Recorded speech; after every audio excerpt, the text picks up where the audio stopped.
Halo pemirsa UGTV, saya Bill Michael. Dan saya Zahira Kurniawati, salam jumpa di Info Kampus episode ke-490. Ya, seperti biasa, Info Kampus akan menyajikan informasi aktual dari berbagai kegiatan di kampus Universitas Gunadarma. Betul sekali ya Bel, informasi yang kami rangkum mencakup Kampus Depok, Kampus Kalimalang, Kampus Cakung, Kampus Karawaci, Kampus Cengkareng, dan Kampus Nusantara Universitas Gunadarma.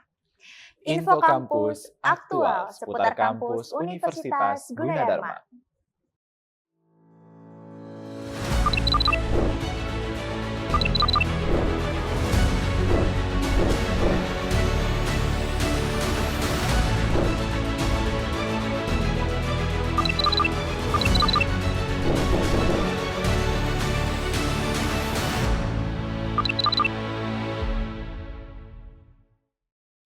Pemirsa UGTV, AKMR TV Jakarta telah berhasil menyelenggarakan kegiatan pengabdian kepada masyarakat tahun akademik 2025-2026. Kegiatan ini bertempatan di Desa Cihanjawar, Kabupaten Purwakarta, Jawa Barat. Kegiatan ini mengangkat tema fotografi, media sosial, dan pariwisata berbasis digital, serta kecerdasan buatan. Seperti apa jalannya kegiatan tersebut? Berikut liputannya. AKMR TV Jakarta baru saja melaksanakan kegiatan pengabdian kepada masyarakat pada semester genap tahun akademik 2025-2026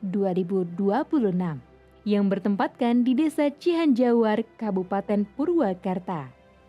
Kegiatan ini mengusung tema fotografi, media sosial, dan pariwisata berbasis digital dan kecerdasan buatan, dengan tujuan utama yaitu mendorong potensi pariwisata lokal yang selama ini belum tergali secara optimal melalui pendekatan visual dan juga teknologi digital.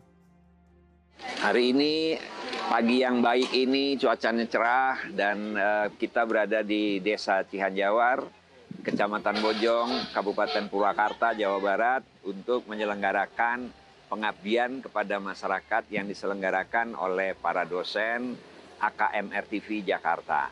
Nah, pelatihan pagi ini adalah untuk memberikan bagaimana kepada masyarakat Karang Taruna di Desa Cihanjawar ini untuk membuat konten fotografi terkait dengan pariwisata. Sebab kita tahu Desa Cihanjawar ini adalah desa wisata atau wisata desa di mana banyak dari Bandung, dari Jakarta, dari Purwakarta hadir kemari untuk menyaksikan keindahan alamnya. Oleh karena itu, AKMR TV Jakarta datang kemari untuk memberikan pelatihan kepada Karang Taruna, perangkat desa, bapak-bapak, ibu-ibu yang di sini, bagaimana menggunakan smartphone atau handphone mereka untuk mengambil gambar, mengedit, dan menguploadnya, terutama yang terkait dengan pariwisata desa. Nah, tentu saja harapannya setelah pelatihan ini mereka bisa memberi kontribusi atas konten-konten yang baik tadi sehingga pemberdayaan masyarakat melalui konten-konten wisata ini, pariwisata ini bisa dikenal dan bisa memberikan kontribusi bagi masyarakat luar untuk hadir atau datang di sini. Perlu ditambahkan di sini ada sekitar 50-an lebih villa-villa yang dengan pemandangan yang bagus, suasana pedesaan dan sebagainya, sehingga ini memang salah satu yang perlu dikabarkan kepada masyarakat di luar Cihanjawar, di Jakarta, di Bandung, dan seterusnya, bahkan di luar Indonesia. Mungkin itu yang bisa disampaikan. Terima kasih. Sebanyak 50 anggota Karang Taruna Desa Cihanjawar ini dilibatkan dalam pelatihan ini, di mana mereka mendapatkan pembekalan keterampilan dasar fotografi digital menggunakan smartphone, teknik editing visual secara instan berbasis kecerdasan buatan, serta strategi mengoptimalkan media sosial sebagai sarana promosi wisata desa. Selain adanya sesi pemaparan materi, para peserta juga melakukan praktik langsung, juga melakukan proses editing, hingga mempublikasi hasil karya mereka secara kreatif di media sosial. Dan diharapkannya melalui pelatihan ini, potensi para wisata desa Cihanjawar dapat semakin dikenal luas dan memberikan dampak positif bagi pengembangan ekonomi lokal. Ya, kegiatan hari ini adalah dalam rangka program kegiatan pengabdian masyarakat yang dilakukan oleh seluruh sivitas akademika AKMR TV Jakarta. Tujuan dalam kegiatan ini adalah dalam rangka untuk memberikan pembekalan kepada masyarakat di Desa Cihanjar ya, Kecamatan Bojong, Kabupaten Purwakarta, memberikan pembekalan dalam bidang fotografi, terus pemahaman tentang media sosial, terutama dalam hal pariwisata. Jadi artinya media sosial dan fotografi bisa diaplikasikan dalam berbagai aktivitas yang positif bagi masyarakat. Harapan ke depan bahwa kegiatan ini bisa dimanfaatkan bagi masyarakat desa di sini agar bisa meningkatkan potensi, baik potensi pariwisata, potensi ekonomi, dan juga bisa menekan angka hoax dan meningkatkan literasi bagi masyarakat di sini. Dan ke depan kita juga terus meningkatkan kerjasama dalam berbagai bidang. Terima kasih. Oke, baik, pada kesempatan kali ini kami dari AKMR TV Jakarta mendapatkan kesempatan untuk memberikan abdimas atau pengabdian kepada masyarakat di Desa Cihanjawar. Jadi salah satu tema yang kita sampaikan kepada masyarakat di sini adalah tentang bagaimana memanfaatkan smartphone atau handphone untuk produk-produk pariwisata yang ada di sekitar desa ini. Kita tahu bersama bahwa pariwisata ini memiliki peluang ataupun memiliki potensi yang sangat baik untuk sangat menarik untuk dikembangkan di daerah Purwakarta ini, sehingga kita sama-sama berikan materi kepada masyarakat setempat untuk bisa memaksimalkan apa yang sudah mereka miliki, yaitu adalah handphone, untuk bisa membuat foto produk yang lebih bagus, kemudian juga membuat foto landscape pemandangan pariwisata. Harapannya nanti bisa dilakukan editing dengan menggunakan handphone juga, kemudian juga akan kita berikan pendampingan untuk melakukan upload di media sosial. Nah, sehingga dari pemberian materi yang kita sampaikan hari ini bisa memberikan manfaat bagi pariwisata di Purwakarta ini. Kemudian respon dari peserta pada kegiatan ini cukup menarik ya, bahwa Karang Taruna di desa ini, kemudian juga perangkat desa sangat-sangat memberikan dukungan yang baik, positif kepada seluruh peserta kegiatan Abdimas hari ini. Harapannya kolaborasi ini nanti bisa kita lanjutkan secara berkelanjutan, sehingga kita bisa memberikan pendampingan secara maksimal. Dari mulai persiapan produk, kemudian display produk, produksi foto, sampai dengan nanti manajemen konten di media sosial. Harapannya kita bisa berikan pendampingan sehingga potensi-potensi wisata yang ada di daerah Purwakarta ini bisa betul-betul dikenalkan kepada masyarakat lebih luas. Kegiatan pengabdian kepada masyarakat ini dilaporkan berjalan dengan lancar hingga akhir kegiatan. Baik, saya Farhana Kalisa melaporkan untuk Info Kampus. Baik pemirsa, Info Kampus akan segera kembali dengan info lainnya setelah pesan-pesan berikut ini.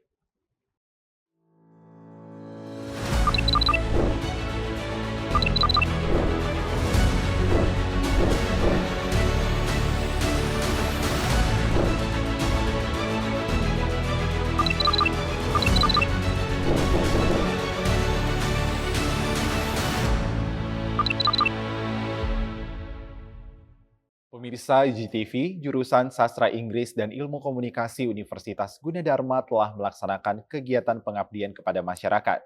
Kegiatan Abdimas ini dilaksanakan di Yayasan Baitul Muslimin Nurul Huda Depok dan berlangsung dari 7 Mei hingga 9 Juli mendatang.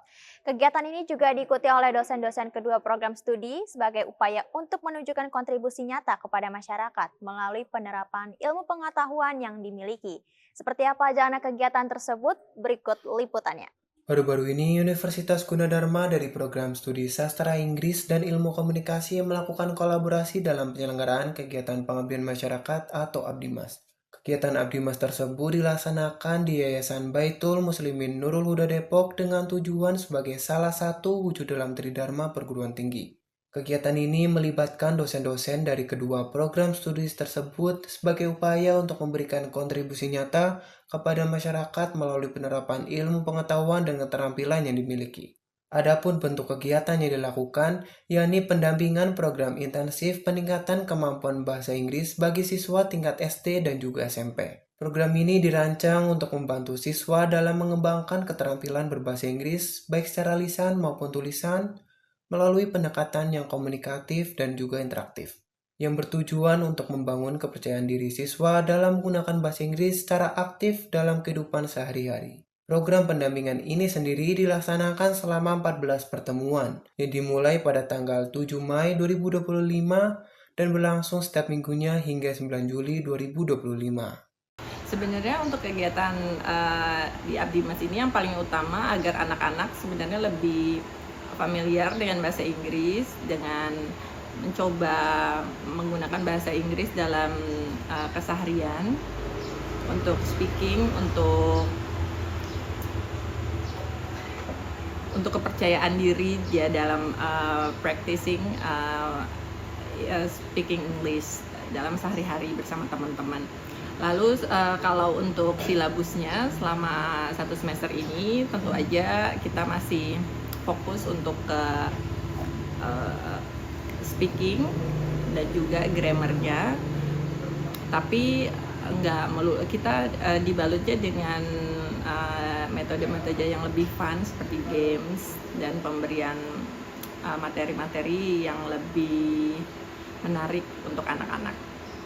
Di sisi lain, Sumaji Adi Sutarto selaku Ketua Yayasan juga turut menyampaikan harapan dan juga tujuan bersama dalam pelaksanaan kegiatan pengabdian masyarakat ini. Beliau menyambut baik kolaborasi antara Universitas Gunadarma dan pihak yayasan, serta berharap agar kegiatan ini dapat memberikan dampak positif bagi para siswa, khususnya dalam hal peningkatan kemampuan berbahasa Inggris. Nama saya Sumaji Adi Sukarto, Ketua Yayasan Baitul Muslimin Nurul Huda. Yang kita harapkan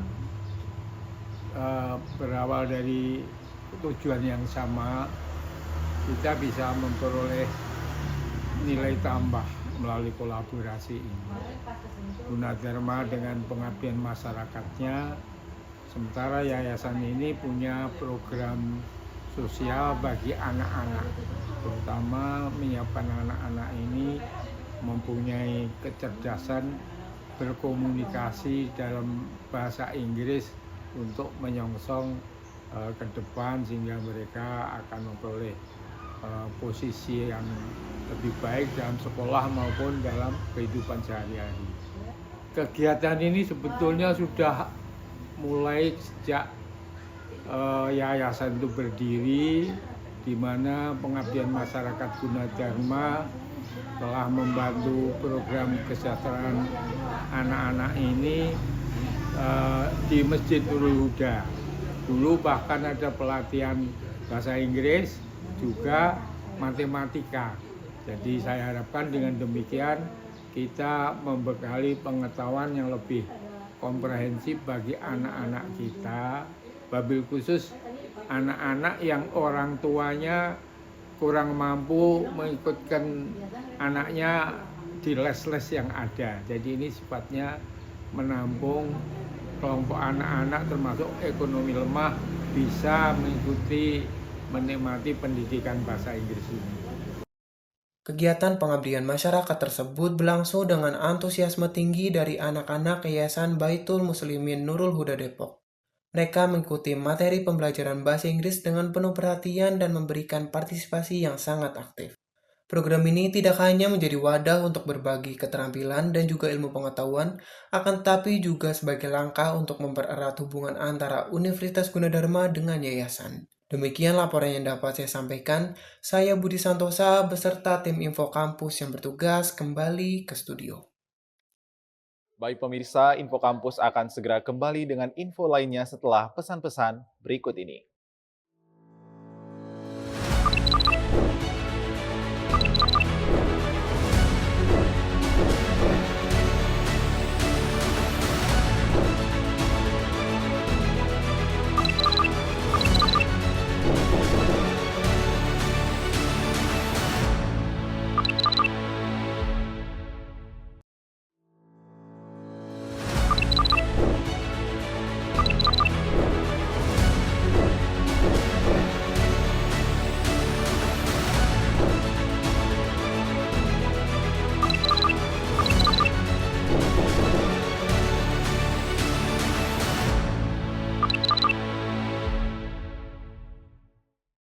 Baik pemirsa, Info Kampus akan segera kembali dengan segmen Yuji Ni Hao. Segmen yang berisi informasi sosial budaya yang dikemas dalam bahasa Mandarin. Ya, program ini merupakan produksi dari rekan-rekan di program studi sastra Tiongkok Universitas Gunadarma. Seperti apa liputannya? Mari kita saksikan bersama Yuji Ni Hao.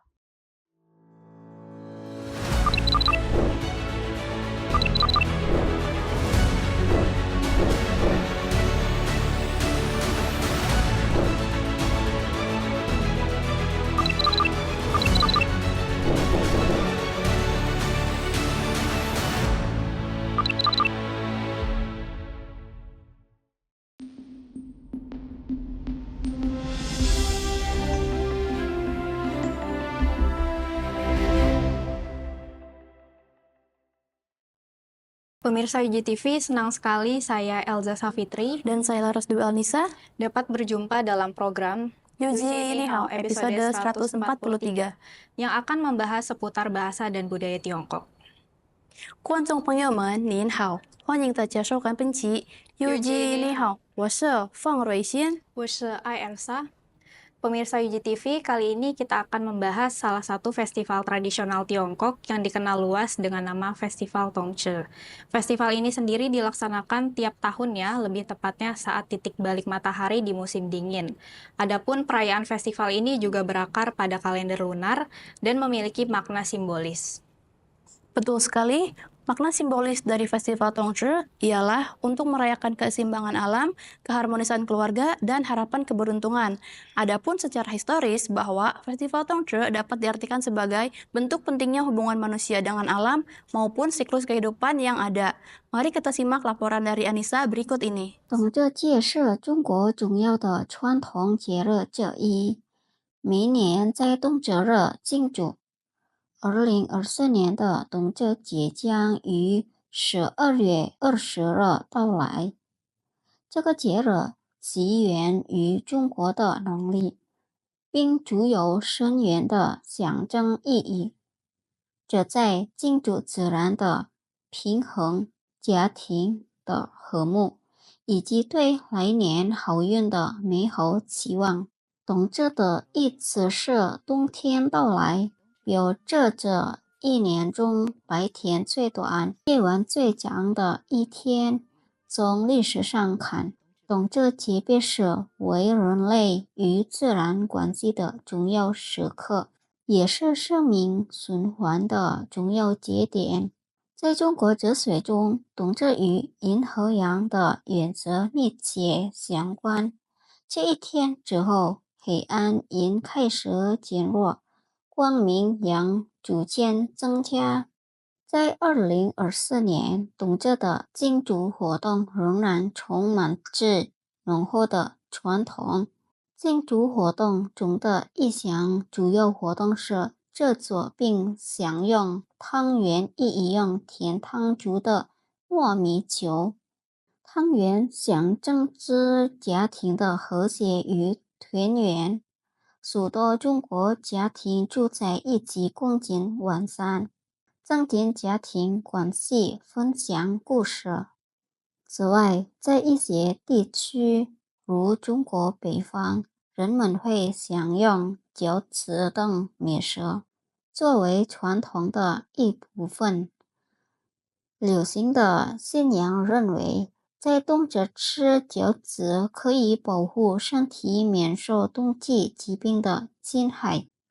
这个传统不仅是用来祭祖，也是迎接新季节带来好运和祝福的方式。冬至节也是人们在寺庙里祈祷的时刻，祈求健康和繁荣。尽管现代化的进程改变了许多生活方面，但冬至的核心价值依然存在：家庭的温暖、感恩的心情以及对生活平衡的反思。在2024年，冬至不仅在中国庆祝，还在世界各地的华人社群中庆祝。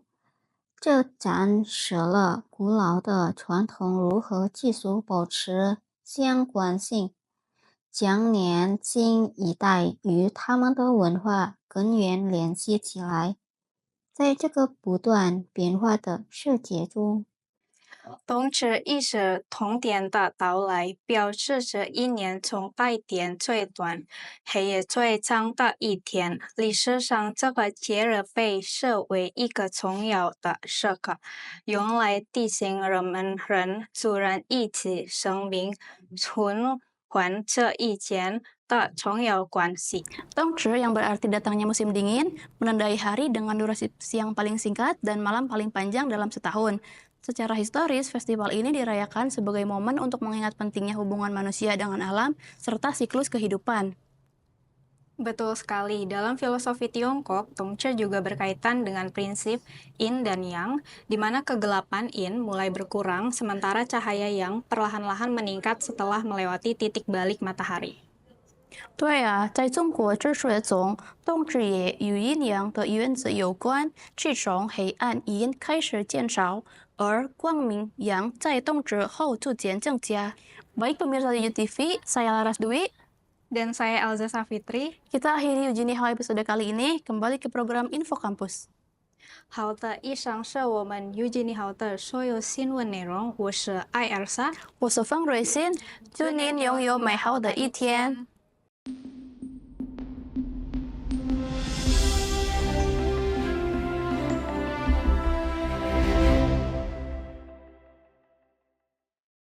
Baik pemirsa, berakhir sudah Info Kampus untuk episode ke-490. Saya Bill Michael. Dan saya Zahira Kurniawati, beserta tim Info Kampus yang bertugas mengucapkan terima kasih Dan sampai jumpa.